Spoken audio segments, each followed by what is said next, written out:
Hi, welcome to Channel 4 News. I'm Ian. I'm Sydney. And I'm Hannah. And we're here to talk to you about a few problems that we see in our society about racism.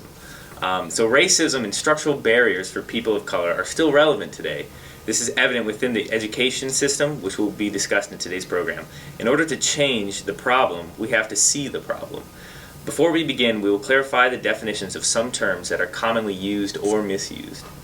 A stereotype is a fixed, overgeneralized belief about a particular group or class of people. A stereotype threat is a situational predicament in which people are or feel themselves to be at risk of confirming negative stereotypes about their social group. Equity is providing everyone an equal starting point to get to the same opportunities, while equality is having access available for the same opportunities. Racism is prejudice, discrimination, or antagonism directed against someone of a different race based on the belief that one's own race is superior.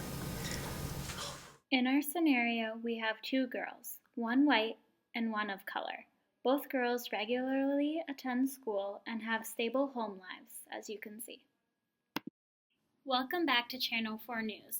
We will discuss 4 components of racism that are evident in the education system in the U.S. The previous clip is a scenario that we have set up to better explain each of our topics. Students can be influenced by the ideas and perceptions of those around them. Stereotypes have a large role in making up these perceptions. These oversimplified images and ideas can be positive or negative, but too often students of color are viewed negatively in a learning environment. This does not just affect the student's attitude about school, but it goes deeper to affect their academic performance. A study conducted by C.M. Steele and J. Aronson looked into the effect of stereotype threat on both black and white students with equal SAT scores. They broke the students up into 4 groups. Some were told the test was to measure their verbal ability, thereby initiating the stereotype threat, while others were told it was a problem-solving test. When students thought the test could reveal their academic ability, the black students scored worse than the white students. But when there was no stereotype in the air, and thereby no stereotype threat, their identities weren't on the line and black students scored the same as white students.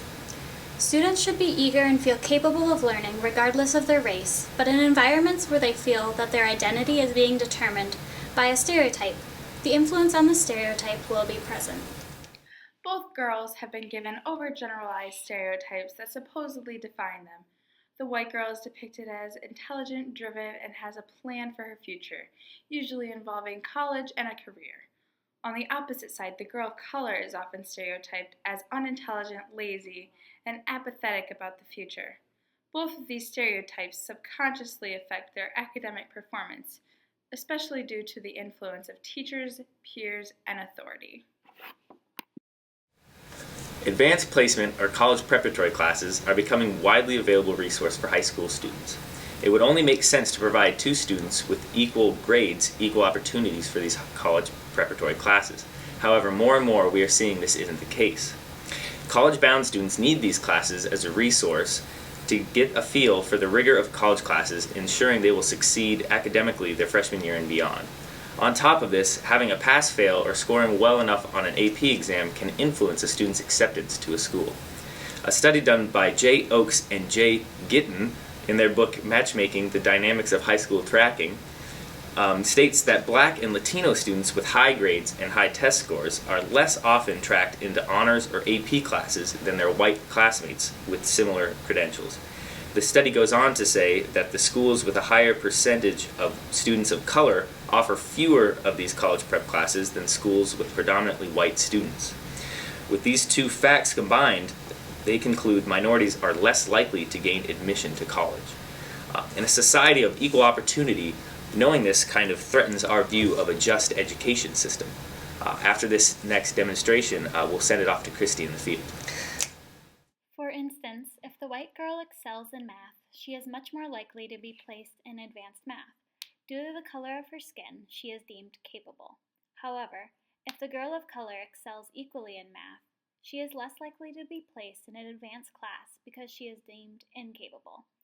This will allow the white girl to have the tools to prepare for college, but leaves the girl of color unprepared. Hi guys, it's so great to be out here in the field tonight in this wonderful Minnesota weather. Tonight I'm going to talk about role models and how they're portrayed in today's society. A lot of the times we see people of color portrayed as bad role models in today's society compared to people of white color. And we've noticed, especially in the news lately, how people of color have been in news articles about being shot and how they're not being treated right. And you don't really see a lot of that with people that are white in our today's society. So it's really important that we, as people that are white, are really portraying them as not being bad instead of as bad role models.